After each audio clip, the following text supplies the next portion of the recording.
신앙의 허울을 벗기시는 하나님이란 제목으로 말씀을 전합니다. 세상에서 생명의 성장 과정을 우리가 유심히 보면 잘 자라나는 것 같고 자연스럽게 성장해 가는 것 같지만 그 속에는 성장통이란 것이 있죠. 때로는 실수를 반복할 수도 있고 때로는 실패의 과정을 겪을 수도 있습니다. 그런 숱한 과정을 겪음으로 인해서 성장하고 성숙하고 때로는 성공이라고 하는 것도 경험하게 되죠. 그래서 어쩌면 성장과 성공의 어머니는 실패다, 그렇게 표현할 수도 있지 않겠나 싶습니다. 이러한 관점은 우리가 하나님 앞에 믿음의 삶을 살아가는 신앙생활 속에서도 비슷하게 적용할 수가 있습니다. 우리들이 예수님을 믿고 구원받은 하나님의 자녀로 오늘 우리가 살아가고 있지만 여전히 나의 삶의 현 주소는 어디에 묶여 있느냐면 말씀도 알아요. 예수님을 만난 구원의 감격이나 경험도 있습니다.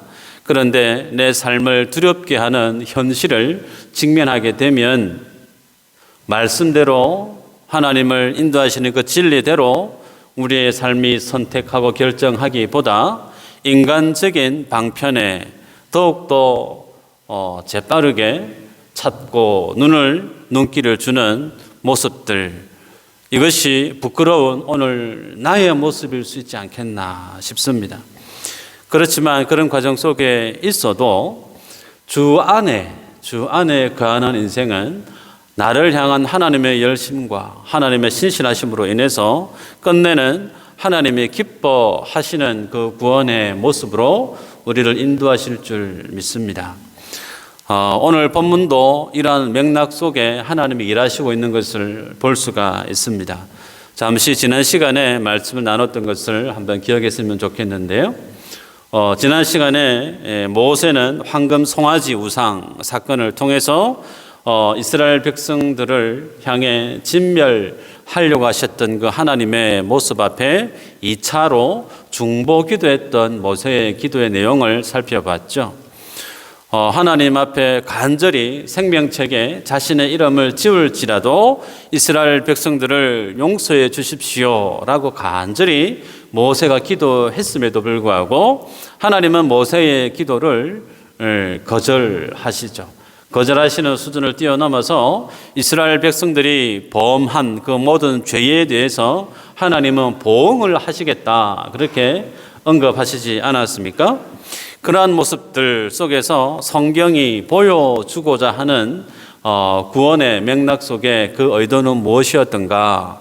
하나님의 구원의 계획 속에서는 모세라고 하는 중보자를 통한 하나님의 구원을 예비하고 있는 예표적 인물로, 예표적 사건으로 모세의 중보 기도의 내용을 하나님이 다루고 있었다. 우리는 지난 시간에 그렇게 살폈습니다. 황금 송아지 사건이 남기고 간 그 결과가 무엇인가 생각을 해보면 레위 자손들이 의해서 3,000명이 도륙당합니다. 하루 사이에. 그리고 하나님의 이 보응에 의해서 무려 2만 명이 죽어나가죠.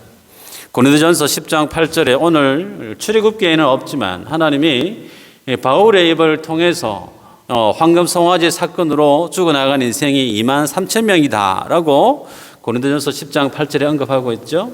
자, 이것이 이스라엘에게 남겨진 황금 송아지 우상이 남긴 결과예요. 그렇다면 이스라엘이 황금 송아지 우상을 섬겼던 그 결과가 수많은 사람들이 죽어나갔던 끔찍한 사건임에도 불구하고 하나님께는 무엇이 남아 있을까? 하나님께도 이 황금 송아지 사건으로 인한 하나님의 아픔이 오늘 본문 속에서 굵직하게 드러나고 있는 것을 발견할 수가 있습니다. 1절부터 3절까지의 내용을 살펴보면요, 하나님이 이스라엘 백성들을 약속의 땅 가나안으로 너희들을 들여보내겠다.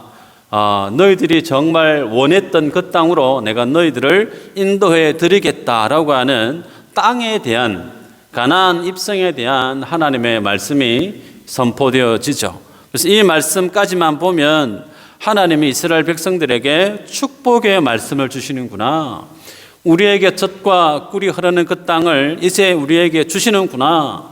이스라엘 백성들 입장에서는 정말 축복의 감사의 말씀이 아닐 수 없죠. 그런데 읽었던 그 말씀 이후로 보면 3절 후반부부터는 또 어떻게 소개되어지냐면 하나님의 축복의 말씀이 축복이 아닌 것처럼 또 해석되어질 여지가 많죠.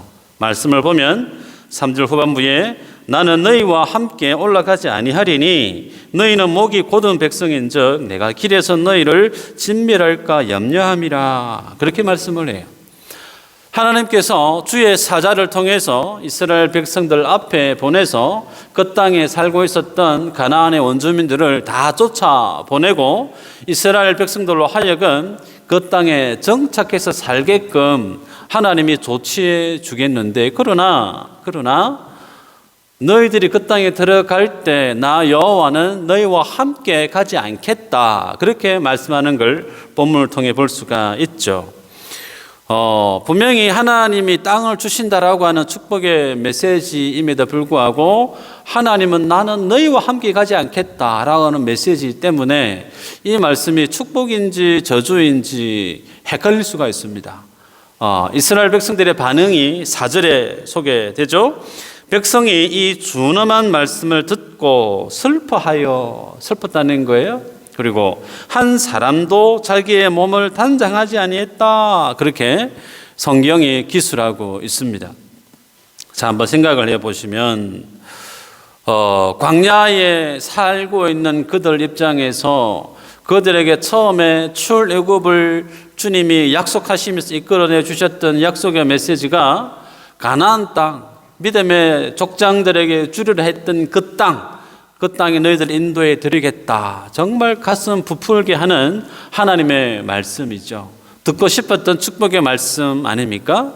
근데 그 말씀을 1절에서 3절 초반부까지 주시면서 그것으로 쭉 가면 좋을 것 같은데 하나님은 그 땅을 주시되 나는 같이 안 간다. 너희들만 가거라 라고 주님이 언급하고 있단 말이에요. 그러면서 이 말씀을 주시는 의도, 축복의 메시지인 것 같지만 축복만이 아닌 것 같은 이 메시지를 주시는 의도 뭐죠? 5절에 보면 하나님께서 이스라엘 백성들의 성향이 어떻다고요? 이스라엘은 목이 곧은 백성이다. 목이 곧은 백성에 대한 뜻이 길들여지지 않는 짐승을 표현하는 관용적인 표현이라고 그랬죠.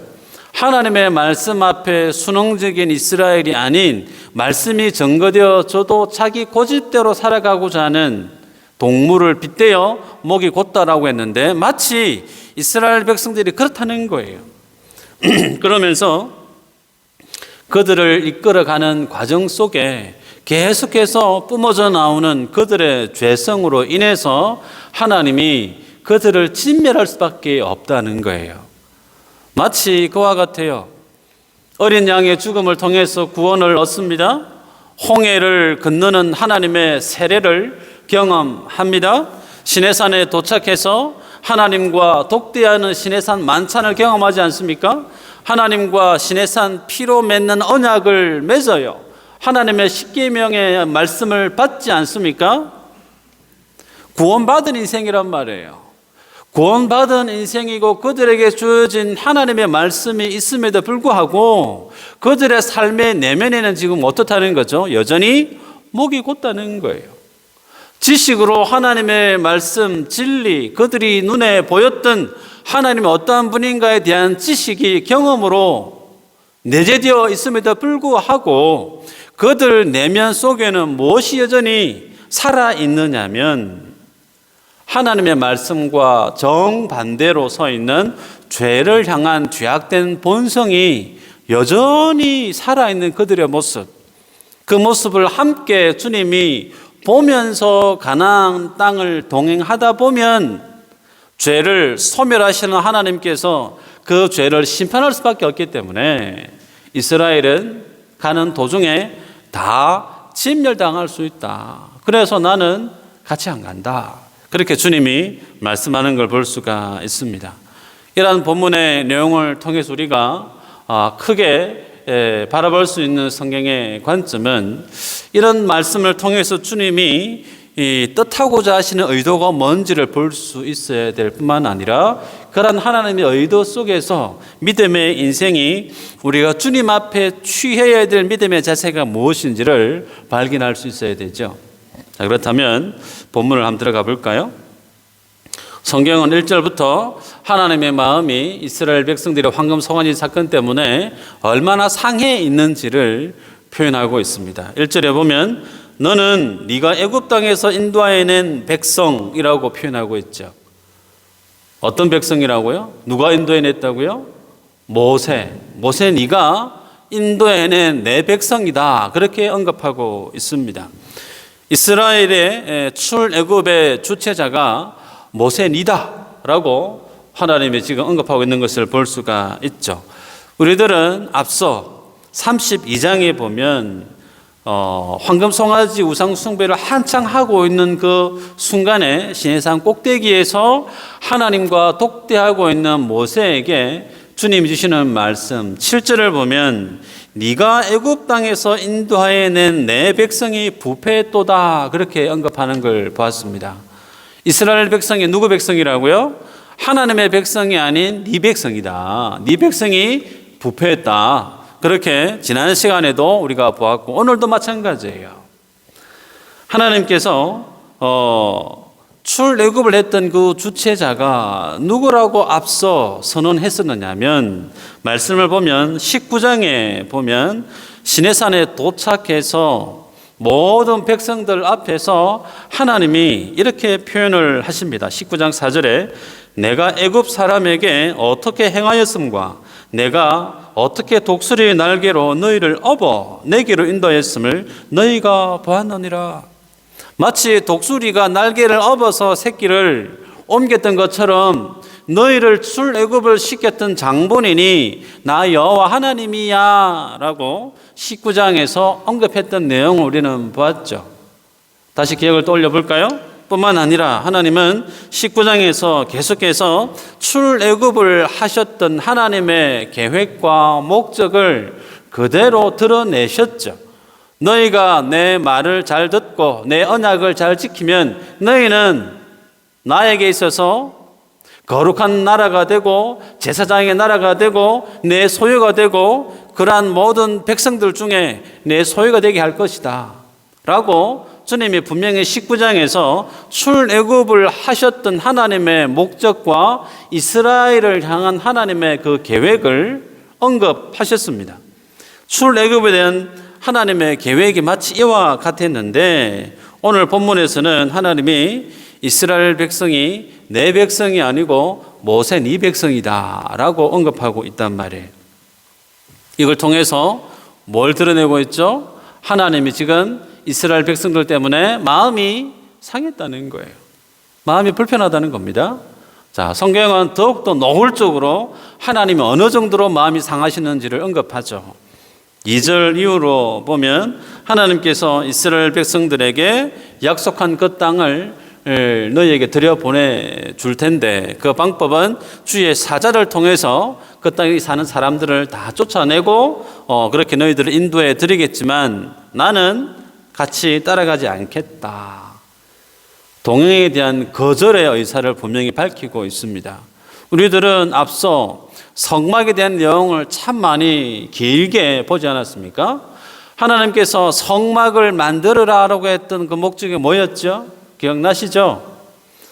창조주요 구원자 되신 여호와 하나님이 마치 이스라엘 백성들이 각 진을 치고 있는 그 중심에 들어오셔서 창조주요 구원자 되신 하나님이 이스라엘 백성들과 함께 뭐 하겠다는 거예요? 거주하기 위해서 하나님의 집 성막을 만들어라. 그러면서 하나님이 성막 안에 들어간 내용을 길게 말씀하셨던 내용 우리는 앞서 보지 않았습니까? 그렇게 이스라엘 백성들과 함께 거주하고 싶어 하셨던 그 하나님께서 이제는 나 너희들하고 같이 안 가겠다. 그렇게 거절하고 있는 것을 보게 되죠. 자, 그렇다면 이런 말씀을 하고 있는 하나님, 왜 이런 말씀을 주시고 계실까? 여러분, 땅은 주겠지만 너희들이 원하는 것은 주겠지만 나는 같이 안 간다. 이 말씀은 마치 인생이 삶 속에 살아갈 때 최고의 가치로 여겨야 될 것이 무엇인지를 바라보게 합니다. 하나님은 이스라엘 백성들이 그토록 바랬던 약속의 그 땅을 주님이 주겠지만 나는 같이 안 간다. 여러분, 이 말씀은 축복의 말씀이에요? 아니면 저주의 말씀입니까? 하나님이 없는 축복이 축복이냐라는 것을 묻고 있습니다. 하나님이 없는 그 땅이 축복의 땅이냐라고 묻는단 말이에요. 지금 주님은 이렇게 난처하게 말씀을 하고 있는 그 동기는 이스라엘 백성들이 황금 송아지 우상을 섬겼던 그 동기, 그 황금 송아지 우상을 통해서 그들이 고백했던 신앙 고백과 직접적으로 관계가 있습니다. 황금 송아지를 만들 때 이스라엘 백성들이 아론에게 요구했던 내용이 있죠. 32장 1절에 보면 일어나라, 우리를 위하여 우리를 인도할 신을 만들라. 그리고 그 신이 이 히브리 말 안에서 단수가 아니었죠. 복수형이었죠. 그래서 이스라엘 백성들은 하나님 앞에서 하나님의 구원을 경험했지만 그들을 인도할 가나안 땅으로 인도할 신을 만들어 달라. 여호와 하나님 말고, 그리고 자신들이 원하는 그 육적인 욕심, 그것을 채워줄 수 있는 신이 하나 이상이면 더 좋다는 거예요. 하나 이상이어도 아무런 상관이 없다는 겁니다. 그러면서 우리를 위하여 우리를 인도할 신을 만들어내라. 이러한 고백을 했던 황금 송아지 우상과 관련된 그들의 고백 안에는 19장 그리고 그 이후로 계속 되어졌던 그들에게 주님이 주셨던 하나님의 출애굽에 대한 계획, 그들을 향한 하나님의 출애굽에 대한 목적, 그와 같은 내용이 전혀 찾아볼 수가 없습니다. 오로지 우리를 위하여 우리를 인도할 그 신, 하나님이 아니어도 상관없다, 여러 신이면 더 좋다라고 고백했던 이스라엘의 고백 때문에 오늘 주님이 이러한 자세를 이스라엘 백성들에게 취하고 있는 것을 볼 수가 있습니다. 자신들의 욕심을 채워줄 수 있는 것이면 뭐든 괜찮다. 자신의 욕심이 우상의 모습으로 자기 내면의 파편처럼 자리를 차지하고 있는 것을 볼 수가 있어요. 그 중에 가장 큰 자리가 뭐였냐면 땅에 대한 개념이죠. 땅. 그 땅에 이스라엘 백성들은 한 번도 자기들의 땅을 가져본 적이 없지 않습니까? 노예로 살았기 때문에. 그런데 이제 하나님이 주시고 했던 그 땅을 갖게 되어지면 씨 뿌리고 파종해서 열매를 맺고 빨리 거부가 되어지고 자신들이 원하는 그 삶을 누리려고 하는 그 자신의 인간적인 그 욕심, 그것만 채워주는 신이면 어떤 신이든 괜찮다라고 하는 이스라엘의 그 모습들. 그래서 오늘 본문은 마치 이런 하나님이 이스라엘 백성들에게 가지고 있는 계획이 있고 그것과 상반된 이스라엘 백성들 자체 안에 가지고 있는 그들의 욕심이 서로 갈등 구도로, 대립 구도로 녹아 있는 것을 볼 수가 있습니다. 마치 예를 들면요, 자녀들이 해외여행을 가자고 아버지에게 조릅니다. 아버지에게 해외여행 가장 럭셔리한 코스로 일정을 좀 잡아주세요. 그러면서 아버지를 졸라요. 아버지가 허락을 합니다. 그런데 아버지의 마음은 자식들과 함께 보낼 그 시간이 기대되어지는데 자식들의 마음은 아버지하고 보낼 그 시간에는 전혀 관심이 없고 자신들이 보고 즐길 각 케이스 거기에만 마음이 심취해 있는 거예요. 그래서 아버지가 마음이 상합니다. 그래서 최고급의 여행 패키지를 결제를 해줍니다. 그런데 그 티켓을 건네주면서 너희들만 가라, 나는 안 간다. 마치 그와 같지 않습니까? 여러분, 성경에는 하나님과 주의 백성의 관계를 어떤 구도로 설명하느냐면 신랑과 신부로 설명하죠. 결혼식이 되었습니다. 그 날짜가 되어져서 신랑이 신부를 맞아들이기 위해서 새 집을 장만을 했어요. 신부를 맞아드립니다. 그런데 맞아드리는 그 신부에게 집에 등기를 와이프 명의로 해줍니다. 그리고 그 와이프에게 매달 생활할 수 있는 생활비를 통장에 송금해 주는 거예요. 그런데 신랑이 뭐라고 얘기하냐면 집도 당신 명의고 생활할 수 있는 돈도 내가 매달 송금해 주겠지만 내가 당신하고 같이 이 집에서 살기는 힘들다. 그럼 이 여인이 결혼을 실제로 뭐 한 거예요? 남편하고 결혼한 겁니까? 아니면 집하고 돈하고 결혼한 거예요? 집하고 돈하고 결혼한 거 아닙니까? 기이한 삶의 모습이죠. 이 모습이 마치 뭐가 같으냐면 이스라엘 백성들의 삶의 모습이란 말이에요. 근데 이스라엘 백성들만의 삶의 모습이 아니고 오늘을 살아가는 예수님을 믿는 사람들 속에서도 마치 이와 비슷한 삶의 모습이 묻어날 수 있다는 겁니다. 하나님을 나의 신랑으로, 하나님을 나의 주인으로 섬기지만 그 주인과는 아무런 깊이 있는 관계나 교제는 전무하고 그 주인이 만들어 놓은 산물, 선물 패키지 거기에만 마음이 골똘해 있는 그런 모습들. 여러분, 이 모습이 무엇을 드러내냐면 하나님보다 하나님이 주시는 축복에 더 마음이 뺏겨 있는 모습을 오늘 성경이 우리에게 보여주고 있습니다. 여러분, 그래서 이러한 기질을 주님이 잘 아시고 그들의 잘못된 신앙의 기질을 주님이 바꿔주시기 위해서 광야에서 그들을 연단시키고 훈련시킵니다. 하나님이 아니면 생활이 아닌 생존조차 할 수 없는 그 광야에서 인생의 생명줄이 떡에 있지 않고 하나님의 입에서 나오는 모든 말씀의 근거에 있음을 가르치기 위해서 매일 만나를 통해서 구름기둥, 불기둥을 통해서 그들의 모든 삶의 근간이 하나님께 있음을 가르치기 위해서 광야에서 그들을 가르쳤는데 이스라엘 백성들은 그러한 하나님의 광야의 프로그램이 싫었다는 거예요. 그들에 대한 하나님의 계획, 거룩한 제사장의 나라, 하나님의 소유된 백성, 하나님의 보물, 그런 게는 별 관심이 없고 빨리 이 고생스러운 광야를 벗어나서 우리가 가고 싶어하는 그 땅에 빨리 갔으면 좋겠다. 그 땅만 갈 수 있으면 하나님이 아니어도 다른 신이어도 아무런 문제될 것이 없다라고 여기고 있는 이스라엘 백성들의 모습이에요. 그렇기에 이 모습 속에서 오늘 주님이 우리에게 주시는 내용은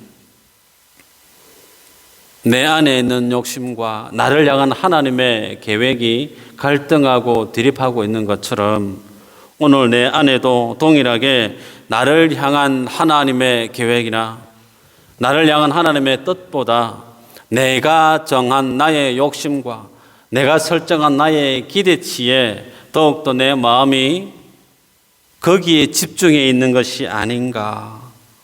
하나님의 말씀보다 떡에 더 관심이 있는 인생, 하나님의 거룩한 백성으로 살아가는 것보다 내 마음의 필요에 더욱더 민감한 삶을 살아가는 인생, 가정과 자녀와 교회에 대한 하나님의 분명한 계획과 목적이 있음에도 불구하고 그러한 하나님의 계획과 목적보다 단순히 내 안에 내가 설정해 놓은 나의 기대치, 그 목적에 더욱더 편중되어져 있는 삶의 모습 있지 않는가 점검하셔야 되겠죠. 만에 하나 오늘 내 안에 이와 같은 이스라엘 백성들과 같은 삶의 모습이 내 안에 발견되어진다면 어떻게 해야 될까? 그들에게 명하시는 하나님의 말씀을 눈여겨볼 필요가 있겠죠. 하나님이 그들에게 주시는 명령이 뭐죠? 5절에 보면 너희는 목이 곧은 백성인즉 내가 한순간이라도 너희 가운데 이르면 너희를 진멸하리니 너희는 장신구를 떼어내라. 뭘 떼라고요? 장신구 떼어내라. 장신구. 그리하면 내가 너희에게 어떻게 할 것인지 정하겠노라 하셨음이라 말씀을 합니다. 여기에 보면 하나님께서 이스라엘 백성들과 함께 가지 않겠다 말씀했을 때 백성들이 슬퍼했습니다. 그 모습을 본 하나님이 그들의 삶의 대안으로 제시하는 게 뭐냐면 장신구 떼내라, 그렇게 말씀하는 거 볼 수가 있어요. 오늘 본문에서 보면 대립의 중심에 있는 원인은 황금 송아지 사건이란 말이에요. 그 황금 송아지 사건 때문에 이스라엘 백성들도 2만 3천 명이 죽어나갔고 하나님도 심히 불편해하고 있어요. 그렇게 분리되어져 버리고 갈등의 핵심 속에 있는 그 황금 송아지 사건 속에 녹아있는 우상에 대한 내용을 주님이 청산, 정리하시기 위해서 대안을 무엇으로 차용하고 있느냐면 장신구 정리해라라는 거예요.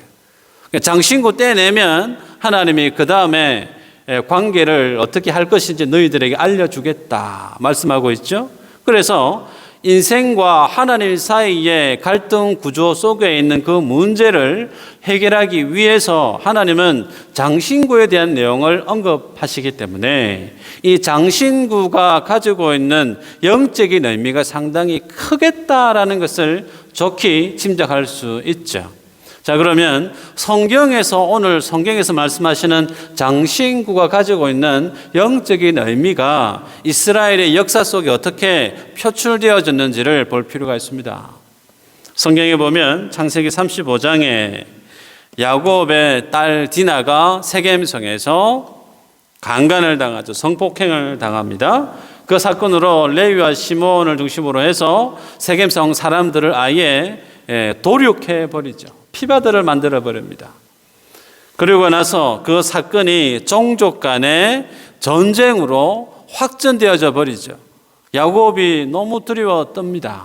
그런 상황 속에 있을 때 하나님이 야곱에게 나타나서 뭐라고 말씀하시느냐면 35장 4절에 그들이 자기 손에 있는 모든 이방 신상들과 자기 귀에 있는 귀고리들을 야곱에게 주는지라 야곱이 그것들을 세겜 근처 상수리 나무 아래에 묻고, 하나님 뭐라고 말씀하시느냐면 네가 베델에서 하나님 앞에 예배했던 그 베델로 올라가라 라고 말씀하실 때 그 말씀을 곧이 듣고 베델로 가기 전에 야곱이 뭘 명하느냐면 모든 식솔들에게 장신구 다 떼라는 거예요.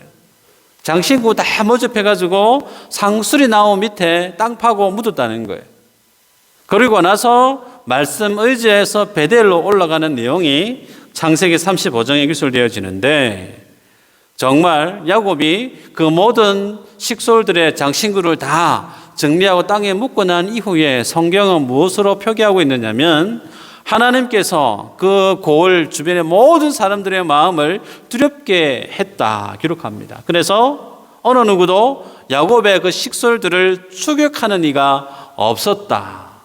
그리고 베델에 올라가서 비로소 하나님이 야곱에게 나타내 보이시고 다시금 말씀을 주시는 것을 볼 수가 있어요. 형 에서와 싸우고 난 다음에 원래 가고자 했던 목적지는 아버지가 있는 그 땅이에요. 다시금 돌아가고 싶었는데 돌아가다가 세겜성에 잠시 앉아 있다가 거주하다가 디나가 성폭행을 당하고 세겜성의 사건을 경험했던 거예요. 그때에 하나님과 야곱의 관계는 단절되어져 있었는데 다시금 하나님과의 관계가 회복되어진 관건이 어디에 있었느냐면 모든 식솔들이 지니고 있었던 장신구를 다 상수리 나무 밑에 묻고 나서야 비로소 하나님과의 관계가 회복되어졌다는 겁니다.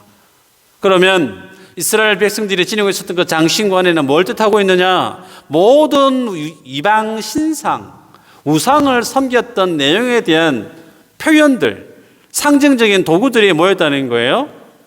장신구였다는 거예요. 장신구.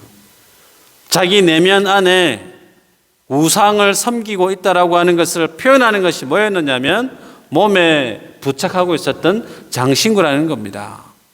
여러분, 이 모습이 인간의 역사 속에 일회적으로 정리가 그날로 끝났을까요? 그렇지 않습니다.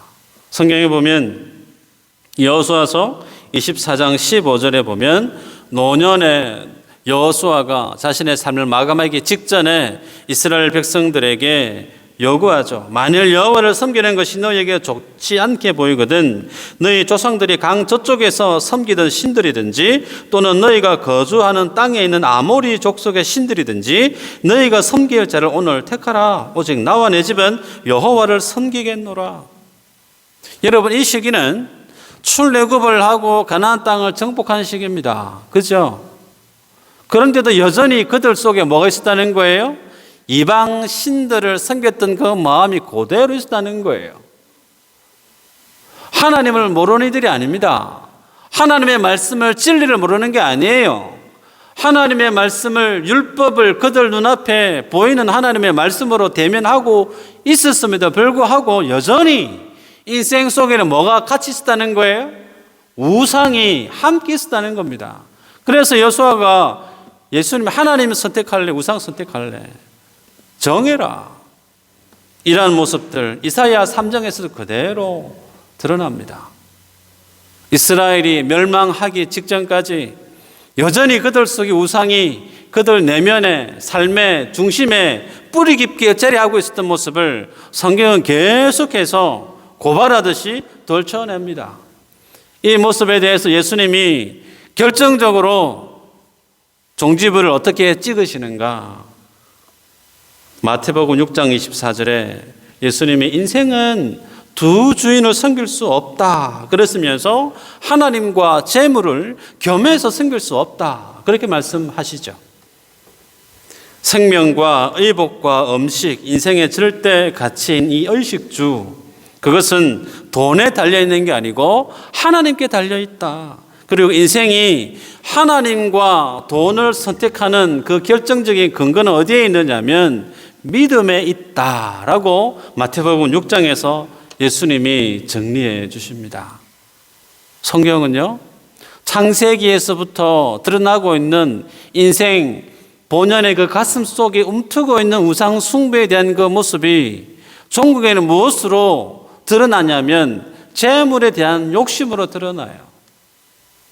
그래서 인생이 재물을 택할 것인가 하나님의 진리를 택할 것인가 그거의 선택적인 중심은 그가 믿음이 있나 없나에 달려있다라고 주님이 정리하십니다. 그렇다면 이러한 말씀을 보면서 주님이 오늘 우리에게, 오늘 나에게 하시는 말씀이 뭔가 동일합니다.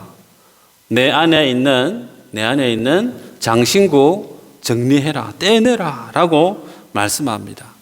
여러분, 겸해서 섬길 수 없다 그렇게 주님이 말씀하시죠. 이런 하나님의 말씀 앞에 우상 섬기는 거 정리해라라고 말씀 앞에 6절에 보면 이스라엘 백성들이 장신구를 다 떼내죠. 오늘 이 본문의 내용을 보면서 우리 스스로 자문자답하실 때 내 안에 하나님의 말씀보다 더 가치 있게 그리고 더 중요하게 여기고 살아가는 내 욕심에 만든 장신구, 하나님만큼 높아져 있는 나의 장신구가 뭔지를 점검하셔야 됩니다. 읽었던 4절에 보면 하나님의 말씀 앞에 이스라엘 백성들이 한 사람도 자기 몸을 단장하지 아니했다 그렇게 말씀을 합니다. 우상 숭배했던, 그리고 늘 우상을 함께 지니고 살던 그들이 하나님 앞에 자신의 장신구를 다 떼어내고 달지 않았던 그 모습이 어떤 모습이냐면 세상 속에 하나님 앞에 구원받은 사람이 자신을 단장하는 모습임을 아주 상징적으로 보여주고 있습니다. 세상 모든 사람들이 단장하고 꾸미고 드러내고 그것을 좋아하고 살아가지만 그러한 세상 속에 구원받은 사람이 하나님의 자녀로서의 단장해야 될 그 모습은 세상 사람과 같이 어떻게 해요? 단장하지 않는 것이 성도로서 주님 앞에 단장하는 삶이다라는 거예요. 그것이 어떻게 드러날까요? 성경에 보면 디모데전서 2장 9절 10절에 여인이 단장해야 될 삶의 모습에 대해서 이렇게 소개합니다. 또 이와 같이 여자들도 단정하게 옷을 입으며 소박함과 정절로서 자기를 단장하고 따은 머리와 금이나 진주나 값진 옷으로 하지 말고 오직 선행으로 하기를 원하노라. 이것이 하나님을 경외한다 하는 자들에게 마땅한 것이니라. 베드로전서 3장 3절에는요, 너희의 단장은 머리를 꾸미고 금을 차고 아름다운 옷을 입는 외모로 하지 말고 오직 마음에 숨은 사람을 온유하고 안정한 심령에 썩지 아니할 것으로 하라. 이는 하나님 앞에 값진 것이니라. 설명이 좀 긴데요, 정리하면 하나님 앞에 단장해야 될 성도의 단장, 그 모습은 선행이라고 얘기하죠. 그리고 온유함, 그리고 마음에 썩지 아니할 것으로 자신을 단장해라.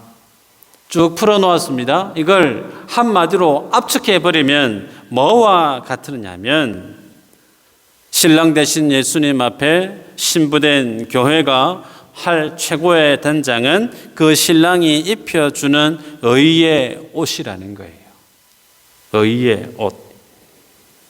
신부를 위해서 신랑이 예비했던 의의 옷보다 더 값지고 귀하고 멋있는 신부가 입어야 될 옷은 있을까요? 없습니다. 신부를 위해서 신랑이 피 흘려서 자신이 그 모든 것을 쏟아부어서 만들어 입혀주는 의의 옷, 그것만큼 비싸고 고가의 아름답고 영화로운 옷은 세상에 없단 말이에요. 그런데 많은 사람들이 예수님 앞에, 하나님 앞에 나오면서 단장을 하는데 어떻게 단장을 하느냐? 주님 앞에 나오면서 자신의 지적인 수준을 단장의 내용물로 부착하고 나옵니다. 하나님 앞에 내가 드렸던 나의 치적, 교회를 섬겼고 선교를 하고 영혼을 돌아보았던 나의 지난날의 치적, 그것을 하나님 앞에 가장 자랑스러운 것들로 단장하고 나온단 말이에요. 그게 뭐라는 거예요?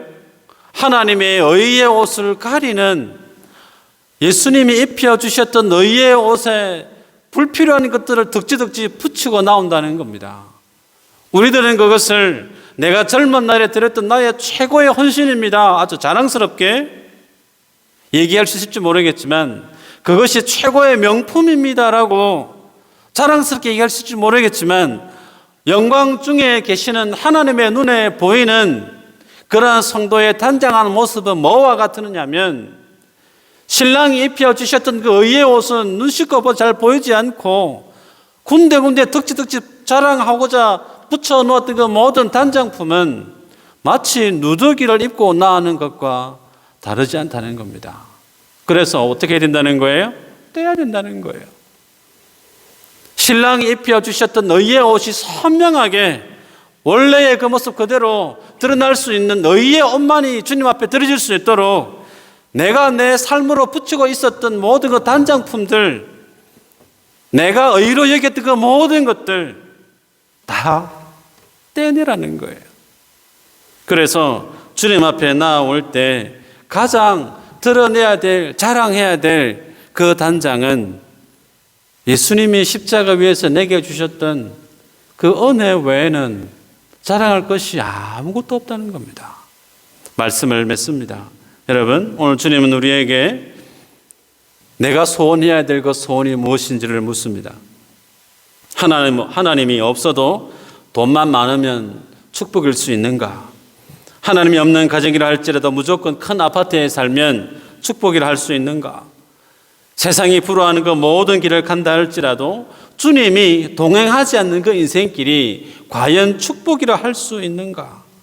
성도는 젖과 꿀이 보장된 그 가나안 땅을 좋아할 수 있지만 그곳에 하나님이 안 계시고 비록 척박하고 어려운 광야에 있지만 그곳에 하나님이 계시다면 마땅히 성도가 선택해야 될 그 선택지는 가나안 땅이 아닌 하나님이 계시는 광야를 더 선호하고 거기를 욕심내야 되는 것이 마땅한 것이 아닌가 우리에게 묻습니다. 뿐만 아니라 주님은 우리 안에 날마다 기생하고 움트고 자리하고 있는 육적인 그 장신구들을 날마다 제거하고 그리스도의 제자가 단장해야 될 그 최고의 모습이 무엇인지를 중요하게 바라보게 합니다. 예수님이 주신 의의 옷, 십자가에서 다 쏟으시고 자신의 생명과 삶을 다 쏟아부어서 우리에게 입혀주셨던 그 주님의 의의 옷, 신랑 되신 주님이 받으실 만한 가장 인정할 만한 옷은 그것 외에는 없습니다. 그러기에 그러한 주님의 의의 옷을 입고 주 앞에 나오는 그 인생을 향해서 주님이 동행하시겠다 말씀을 해요. 그곳이 어디든 내가 입혀준 그 의의 옷만 붙들고 살아가는 그와 함께 주님이 동행하신다는 거예요. 그거 아닌 거 다른 거 입고 있는 인생은 주님이 동행 안 하겠다 말씀하시죠. 그러기에 우리에게 남겨진 인생의 삶을 살아갈 때 더욱더 주님이 주신 그 의의 옷을 소중히 여기고 그 앞에 내가 자랑해야 될 것이 무엇인지를 바로 알고 그 믿음의 삶을 살아가는 우리 인생들 위에 하나님의 축복의 대로가 열려질 줄 믿으시는 믿음의 거부가 되어지시기를 주의 이름으로 축복합니다.